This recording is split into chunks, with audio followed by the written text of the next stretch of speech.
자, 이어서 주간 채권 플로우 넘어가 보겠습니다. 아무래도 이제 금리 인하에 대한 그런 기대감이 좀 많이 줄어들고 있기 때문에 이러한 부분들 우리가 어떻게 봐야 될지 체크해봐야죠. 하이투자증권의 김명실 연구위원입니다. 안녕하십니까? 네, 안녕하세요. 네, 지난주에 이제 고용 지표가 또 아주 또 강력하게 또 발표가 돼버렸는데 그럼에도 불구하고 미국 증시는 상승 마감을 했습니다. 우선 채권 시장 입장에서 어떻게 지난주 평가하십니까? 네, 지난주 미국 국채금리가 꽤 많이 올랐습니다. 10년물 국채금리 기준으로 20bp 정도 올라가면서 지금 종가가 4.40을 넘어섰습니다. 상승폭으로는 3주 만에 최대 오름폭이고요.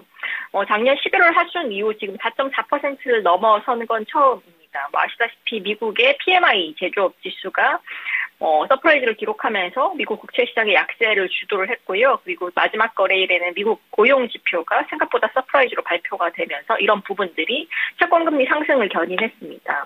지금 CME 패드워치에 반영되어 있는 미국 연준의 6월 금리 인상 확률이 감소가 됐습니다. 직전까지만 하더라도 50%를 넘어서다가 지금 40% 미만으로 떨어지는 상황입니다. 국내도 미국만큼은 아니지만 약세 흐름 발생을 했고요. 3년물 국채금리는 1.1bp 정도 올랐고요. 10년물 금리는 3.3bp 정도 올랐습니다. 미국과는 다르게 약세폭이 낮았던 이유는 지금 국내 인플레이션 지표가 예상보다 낮게 나오면서 이런 점들이 약세 압력을 완화시키는 요인으로 작용을 했다라고 보시면 되실 것 같습니다. 네. 자, 국내외 채권 분위기가 약간의 디커플링 분위기로 가고 있다라는 부분까지 체크를 해봤습니다. 자, 그렇다면 오늘 채권 시장 키워드 어떻게 잡으십니까? 지금 미국 국채금리 시장을 중심으로 금리 변동성이 굉장히 커지고 있습니다만 개인들의 채권 매수세는 역대급으로 확대되고 있는 상황입니다. 키워드는 개인들의 원화채권 투자 50조 원 시대라고 말씀을 드리고 싶습니다. 그렇다면은 개인들이 이렇게 원화 채권에 몰리는 부분 어떠한 시사점이 있을까요?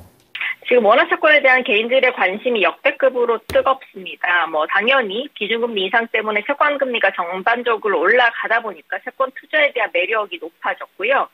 자산선호 측면에서도 인구 고령화에 따라서 안정적 포트폴리오 구성에 대한 필요성이 증대된 점도 개인들의 수요 확대로 연결 지을 수 있을 것 같습니다.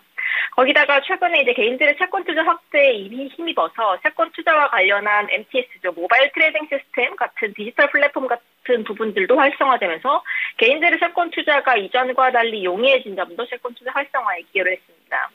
지금 2023년도 말 기준으로 개인들의 원화채권 2024년도 3월 말 기준으로 개인들의 원화채권 보유 잔고가 50조 원을 넘어섰습니다.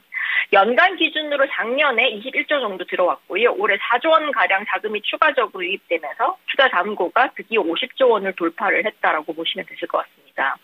원화채권 상장 이후로 최고 수준이고요. 불과 2, 3년 전인 22년도만 하더라도 외국인들의 보유채권 잔고는 10조 원 미만에 머물렀지만 지금 불과 2년 만에 5배 가까이 투자 규모가 증가했다라고 보시면 되실 것 같습니다. 지금 개인들의 채권 보유 잔고 중에 누적 잔고가 1,000억 원 이상 보유 종목으로는 부채 시장에서는 개인들의 최선호 종목이 초장기 채권이 20년에서 30년 만기 쪽에 몰려 있고요.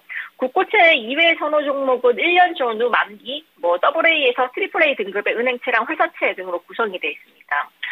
시장에서는 상대적으로 캐리 수익률이 높은 초장기 채권을 선호하는 경향, 그리고 크레딧 시장에서는 짧은 만기에도 캐리 수익률이 용이한 금융사 영부채라든지 신종자본증권, 그리고 1년 이하의 고등급 회사채를 선호하는 것으로 나타나고 있습니다.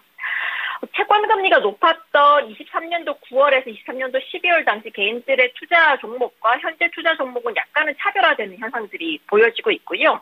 결론적으로 말씀드리면 올해 들어서 개인들의 투자 선호세는 현재는 우량물 크레딧에서 비우량물 크레딧, 캐피탈 채권까지 확대가 되는 모습을 나타나고 있습니다.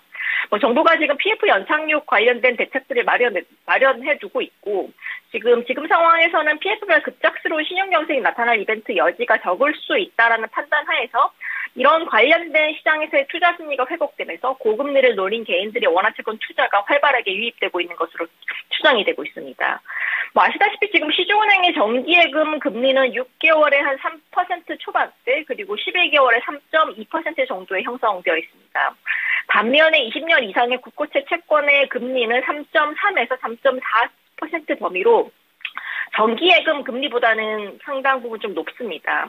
향후 금리 인하에 대한 듀레이션 효과까지 고려한다면 충분히 메리트가 보일 수 있는 상품으로 선호가 되고 있고요. 특히나 작년에 한전채 같은 고금리 높은 수익률을 경험한 개인들의 투자에 대한 채권 투자에 대한 기대 수익률은 확연히 높아졌음을 고려할 때 추후에도 개인들의 듀레이션 확대와 같은 적극적인 베팅을 기대해 볼 수 있을 것으로 보여지고 있습니다. 다만 크레딧 채권에서의 그 선호는 조금 변화가 나타날 것으로 보여지고 있고요. 안정적 구간으로 평가가 되는 AA- 3년물 회사채의 스프레드가 지금 50bp대 중반까지 축소가 됐습니다. 추후에 스프레드 추가 축소가 나타나고 하더라도 그 폭은 크지 않을 것 같고요. 그런 측면에서 봤을 때 개인들의 채권 투자 목적 중 하나가 고금리라는 점 고려했을 때 오히려 크레딧 마켓에서는 조금 더 위험 선호도를 높여갈 가능성들이 크다라고 보고 있고 현재 AA권에서 싱글 A급으로 이제 개인들의 채권 투자가 조금 더 스프레드 아웃될 가능성 크다라고 보고 있습니다. 지금 현재 이제 개인들의 채권 투자 같은 경우에는 초단기의 크레딧 채권 같은 부분에 자산 선호도가 집중되어 있을 것 같고요. 이런 부분들 고려할 때 개인들의 채권 투자에 대한 저변들은 점차적으로 확대될 수 있다고 보여지고 있고 관련된 상품들의 추가적인 공급도 늘어날 가능성들이 크다라고 보고 있습니다. 자, 현재 상황을 개인들은 좀 이렇게 채권 시장에 대한 투자로서 확대시키는 분위기입니다. 그러면 대부분 시장에서는 하반기엔 어쨌든 금리나 미국에서 할 거다 뭐 이렇게 될 거고 좀 뚜렷해지는 분위기로 갈 것 같은데 그럼에도 불구하고 이러한 분위기가 계속될 것으로 전망하시나요? 네, 맞습니다. 일단 개인들이 채권 투자에 대해서 이익을 얻어가는 부분은 크게 두 가지입니다. 첫 번째는 이자 수익이고요. 두 번째는 주식처럼 시세 차익 그 메리트들을 누릴 수 있는 상황이라고 보고 있습니다. 만약에 올해 하반기에 연준이든 한국은행이든 금리 인하에 대한 그런 확신이 커질 거고 실제로 실행으로 이어진다면 개인들 같은 경우는 채권 투자에 있어서도 시세 차익을 크게 누릴 수 있는 환경들이 나올 수 있을 것으로 보고 있습니다. 군요.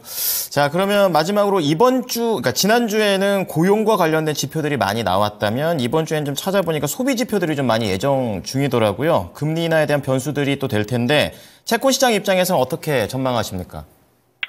일단 채권 시장이 이번 3월 미국의 비농업 고용의 호조를 무시하기는 어렵겠지만 이번 주 예정된 물가 지표에 대한 불확실성 여전히 크다라고 보고 있습니다. 만약에 인플레이션 둔화가 확인된다면 6월달 금리 인하 가능성들은 작지 않은 편일 것 같고요. 또한 직전 3월달 FOMC를 통해서 파월 의장이 이런 발언들이 있었죠. 고용이 세다고 해서 이게 꼭 인플레이션의 확대 요인으로 작용되는 것은 아니다라는 견해를 했습니다. 따라서 오히려 고용 지표에 대한 부분들로 지금 미국 국채금리의 상승 압력들이 굉장히 커졌는데요. 만약에 소비라든지 물가 관련 지표들에 대해서 둔화가 포착된다면 다시 시장의 내러티브는 6월달 금리 인하로 바뀔 수 있다고 보고 있습니다. 자, 관련된 내용 잘 들어봤습니다. 고맙습니다. 감사합니다. 네, 지금까지 채권 플로우였습니다.